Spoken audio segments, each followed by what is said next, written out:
자, 하나님 말씀 함께 나누겠습니다. 네, 오늘 우리가 함께 나누실 하나님 말씀은 구약성경 학개서입니다. 구약성경 학개서 2장 1절에서 9절까지 말씀 중에서 1절에서 5절까지 봉독해 드릴게요. 1311쪽에 구약성경은 성경 앞쪽이에요. 1311쪽에 기록되어 있습니다. 봉독해 드리겠습니다. 일곱째 달 곧 그 달 21일에 여호와의 말씀이 선지자 학개에게 임하니라. 이르시되 너는 스알디엘의 아들 유다 총독 스룹바벨과 여호사닥의 아들 대제사장 여호수아와 남은 백성에게 말하여 이르라. 너희 가운데에 남아있는 자 중에서 이 성전의 이전 영광을 본 자가 누구냐? 이제 이것이 너희에게 어떻게 보이느냐? 이것이 너희 눈에 보잘것없지 아니하냐? 그러나 여호와가 이르노라. 스룹바벨아, 스스로 굳세게 할지어다. 여호사닥의 아들 대제사장 여호수아야, 스스로 굳세게 할지어다. 여호와의 말이니라. 이 땅 모든 백성아, 스스로 굳세게 하여 일할지어다. 내가 너희와 함께 하노라. 만군의 여호와의 말이니라. 너희가 애굽에서 나올 때에 내가 너희와 언약한 말과 나의 영이 계속하여 너희 가운데에 머물러 있나니 너희는 두려워하지 말지어다. 아멘. 아멘. 할렐루야. 네, 우리 아버지 하나님의 크신 그 은혜와 그 변함없으신 사랑이 여러분과 여러분 가정에 충만하시기를 주님의 이름으로 축원합니다. 그 구약성경에 나와 있는 모든 그 구약성경에는 교회라는 말이 없고 성전이라는 말이 있습니다. 근데 교회라는 말, 신약에서 이제 사용되어지는 교회라는 말은 구약에서는 회중이라는 말로 사용이 됩니다. 이스라엘의 모든 회중, 모임을 말하는 거죠. 그것이 신약에서는 교회라는 용어로 사용이 됩니다. 교회도 에클레시아라고 하는 교회는 그 교회의 의미는 건물을 의미하는 것이 아니라 회중의 모임, 성도의 모임, 믿음의 사람들의 모임 그 자체를 이야기하는 것입니다. 그래서 그 교동문이나 이런 거에서도 이렇게 그 교회에 대한 걸 감사라는 걸 얘기할 때 좀 그 마음에 드는 교동문이 없어서 할 수 없이 사용을 합니다만, 구약의 개념이고 또 그 카톨릭의 개념이고, 그리고 또 그것이 이제 구약적인 그런 것 전통으로 받아들이는 것을 강조하는 장로교회 쪽의 신학적인 영향으로 꼭 왠지 교회가 건물이고 또 교회 건물 예배당이 성전이고 뭐 이렇게 생각을 하는 그런 의식이 오래 이렇게 내려온 하나의 또 전통 아닌 전통입니다. 전혀 무시할 사항은 아닙니다만, 왜냐하면 우리가 교회로서 모임을, 공식적인 모임을 하려면 예배 처소, 건물이 필요하기 때문에 건물을 또 그것도 굉장히 중요하게 여깁니다만, 건물 자체가 교회는 아니다라는 것을 항상 강조하고 싶습니다. 그것을 잊지 않으시기를 원하고요. 그래서 원래 우리 교회가 개척한 것이 1967년 4월 7일에 원래 평택에서 나사렛 교회 목사님이셨던 고 조정현 목사님께서 은퇴하시고, 또 하나님께서 비전을 주셔서 안양 지역에 또 하나님의 교회를 또 한번 해봐라 라고 하는 그런 그 비전을 주셔서 안양에 오셔서 몇몇 분들을 만나게 되고, 그래서 처음 개척 예배를 시작한 것이 아마 1967년 4월 7일인 것으로 알고 있습니다. 근데 이제 연로하시고 또 많이 약하시기 때문에, 건강도 안 좋으셨기 때문에 바로 곧 1969년에 양재순 목사님께서, 그 당시에 이제 전도사님께서 우리 교회에 부임을 하셨고, 2012년까지 우리 교회를 또 이끌어 오시면서 목자로서 또 아버지로서 튼튼하게 잘 이끌어 오셨죠. 저는 이제 2013년 공식적으로 2012년 이제 12월부터 우리 교회에 부임해서 또 이끌어 갑니다만, 그동안에 우리 선배님들의 하셨던 그 교회에 저는 그냥 숟가락 하나 얹힌 정도가 아닌가라는 생각을 해보면서 항상 부족하다는 생각을 합니다. 그래서 교회의 창립, 우리 교회는 이제 67년 4월에 시작했다라는 것을 이제 아시면 되겠고요.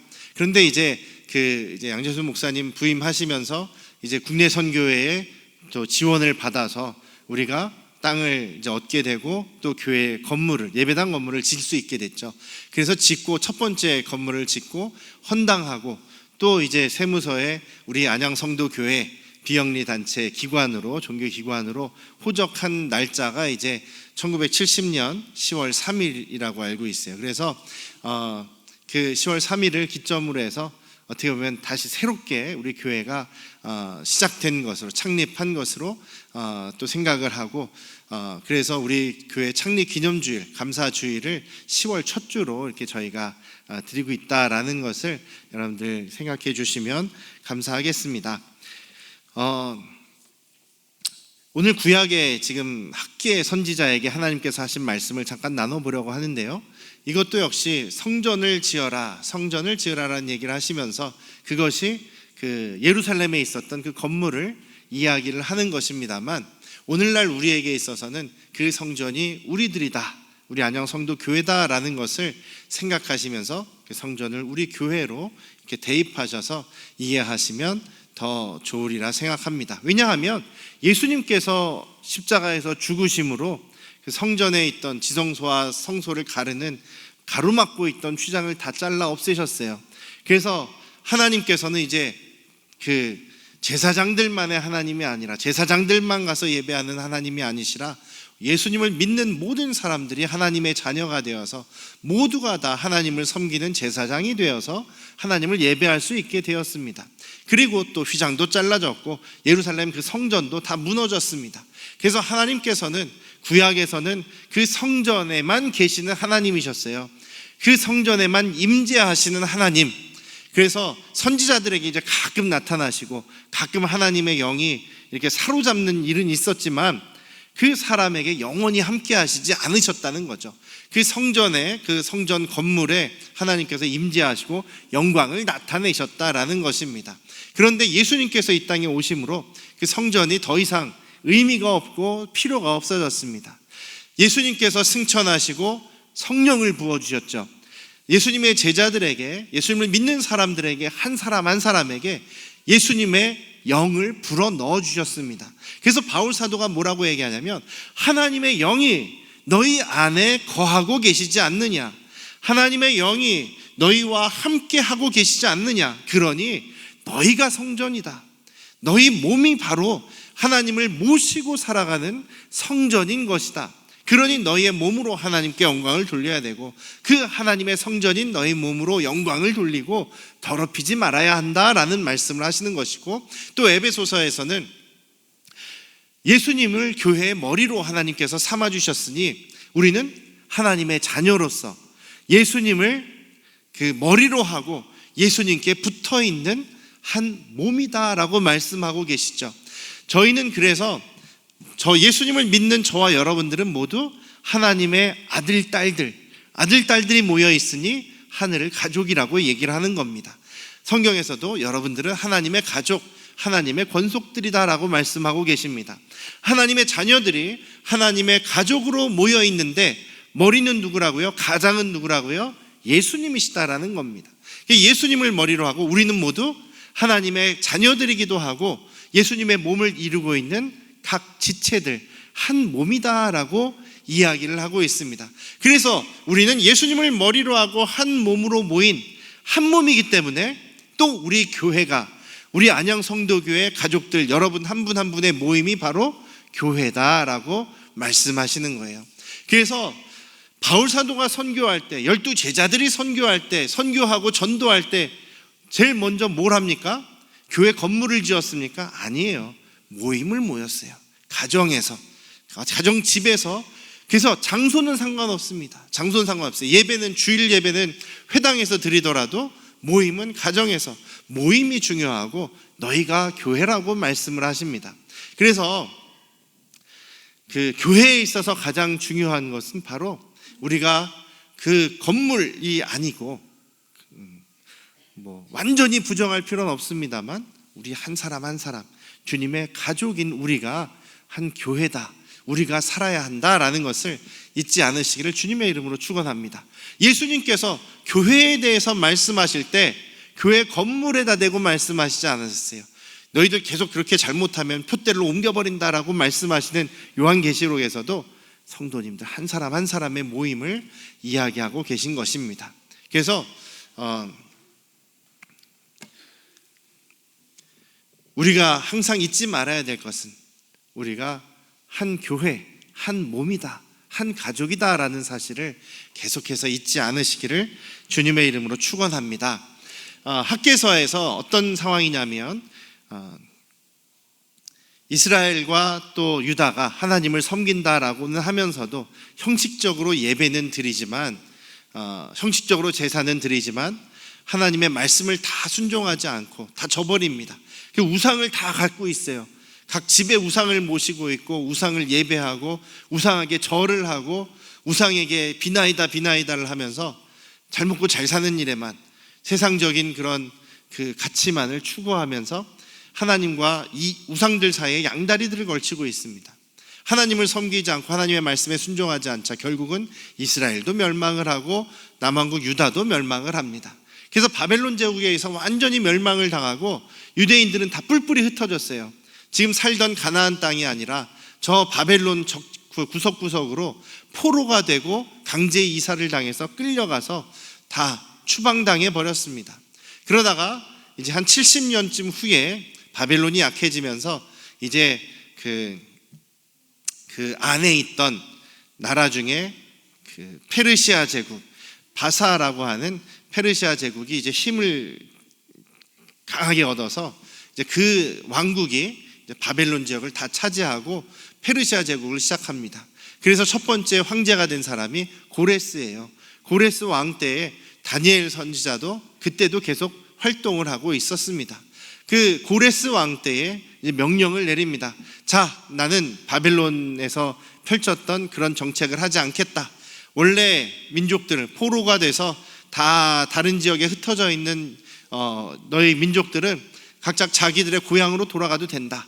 자기들의 고향에 돌아가서 너희들의 신을 섬기면서 너희들의 그 고향을 재건해라. 이렇게 명령을 내립니다. 그 명령을 받고 유다의 총독으로 유다 지역, 예루살렘을 중심으로 한 그 유다 지역에 이제 총독으로 부임한 사람이 스룹바벨이라는 유대인이에요. 유대인 스룹바벨을 총독으로 임명을 해서 그 스룹바벨의 인도를 따라서 많은 유대인들이 이제 다시 자기들의 고향 예루살렘과 그 유다 땅으로 돌아오게 됩니다.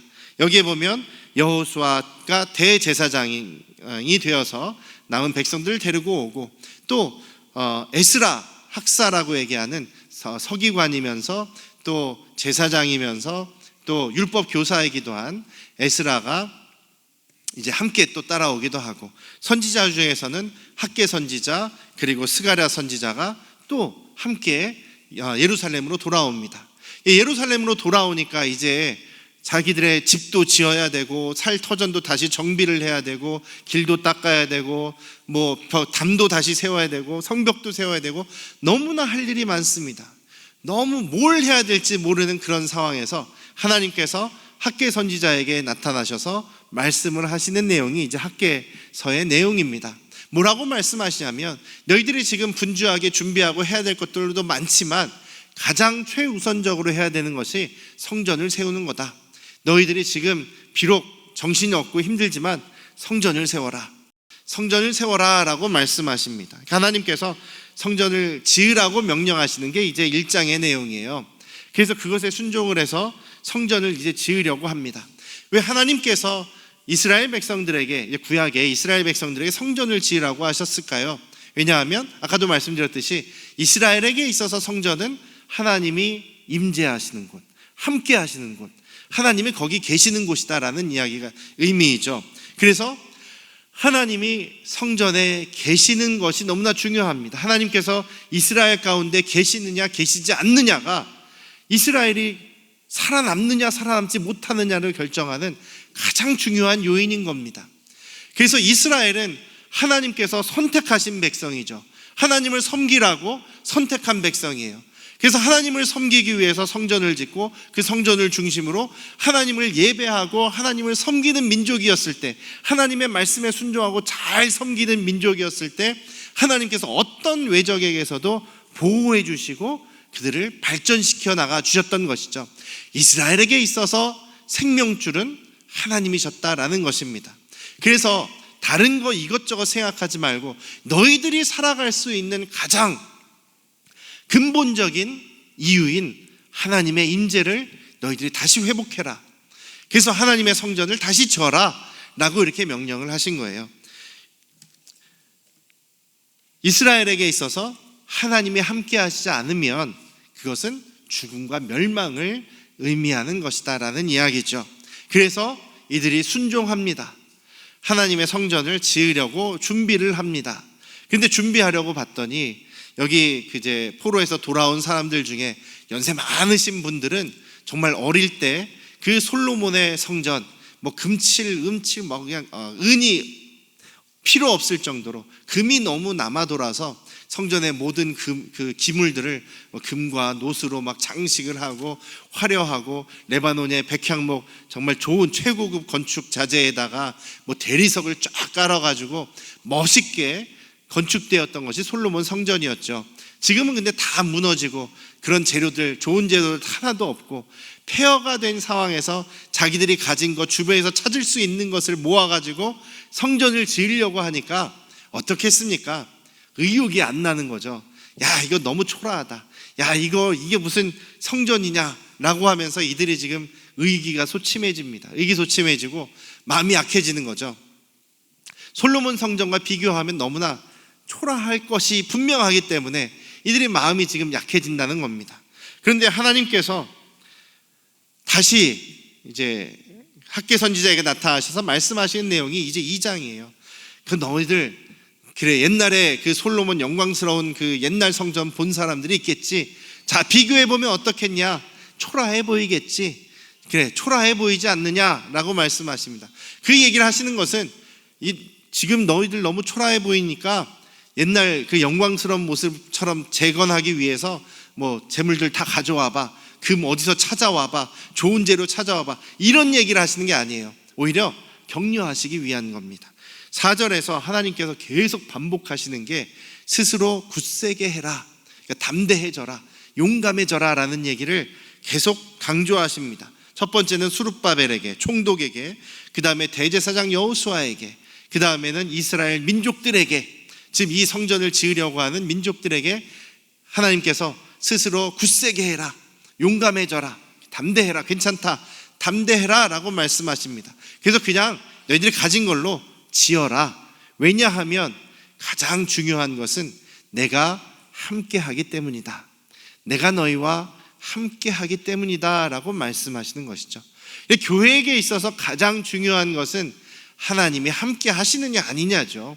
중요한 것은요, 겉모습이 화려한 거, 아무리 멋있고 막 휘황찬란하고 많은 돈을 들여서 좋은 건물을 짓는 것이 아니라 거기에 하나님이 계시느냐, 우리 주님이 정말 머리 되셔서 함께하고 계시느냐라는 것이 가장 중요하다는 것입니다.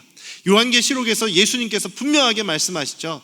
너희들이 스스로 보기에는 부유하다 생각하고 뭐 교회가 잘 되는 것 같으냐, 호화로운 것 같으냐, 내가 촛대를 너희에게서 옮길 것이다. 너희는 회개하고 하나님의 말씀으로 돌아와라. 주님의 말씀만을 순종해라. 우상에게 절하지 말아라 라고 하시면서 가장 중요한 것은 주님이 함께 하시는 것이 가장 중요하다는 것이죠. 두 가지를 말씀드렸습니다. 우리의 삶에 있어서, 우리 교회에게 있어서 가장 중요한 것은 주님이 함께 계시느냐 계시지 않느냐의 여부다라는 것을 잊지 않으시기를 주님의 이름으로 축원합니다. 뭐 다른 교회들 무슨 뭐 건물이 호화찬란하고 어마어마한 규모를 저희는 부러워할 필요도 없고 그런 것을 눈을 돌릴 필요도 없죠. 가끔 말씀드립니다만 어떤 목사가 그래요. 그런 얘기를 한 적이 있어요. 자기의 목표는 세계에서 가장 큰 교회 건물을 짓는 겁니다. 이게 자기의 소원이래요. 야망이래요. 그래서 그 야망은 이루었는지 몰라요. 큰 교회를 짓고 그 안에 건물을 짓고 그 안에 정말 온갖 화려한 거를 막 채우고 그랬는데 그것이 온갖 비리와 불법과 또 죄악으로 가득 차 있다고 한다면 거기에 하나님 안 계신 거죠. 하나님의 교회라고 할 수가 없습니다.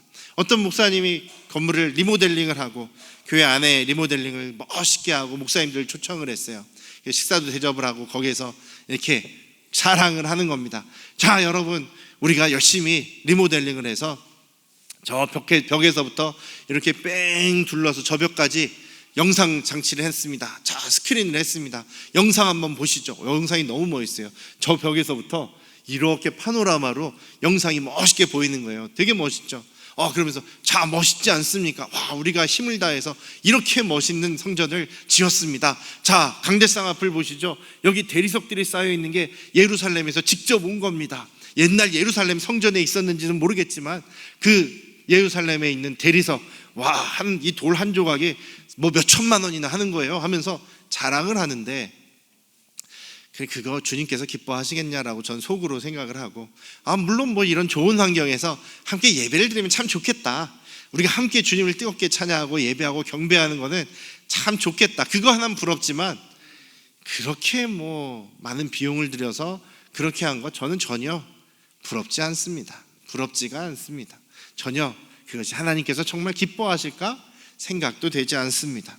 오늘 여기서 두 가지를 강조하고 있습니다. 하나는 정말 하나님이 계시는 교회냐, 하나님이 함께 하시는 교회이냐, 그리고 겉이 화려한 것이 아니라 정말 하나님을 기쁘시게 하고 하나님의 말씀대로 순종하는, 하나님의 영광을 드러내는 그런 교회이냐, 그것이 가장 중요한 것이겠죠.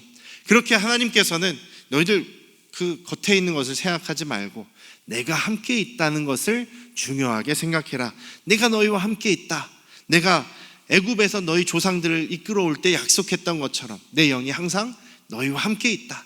그게 중요한 거다. 그러니 계속 이 성전을 지어라. 그리하면 내가 이렇게 해주겠다 약속을 하십니다.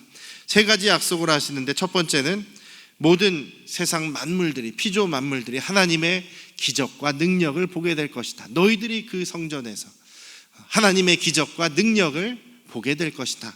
여기서 뭐 6절에 보시면 하늘과 땅과 바다와 육지와 진동하고 나라가 진동한다, 이런 얘기는 하나님이 능력으로, 하나님께서 기적을 베푸신다는 말씀이죠.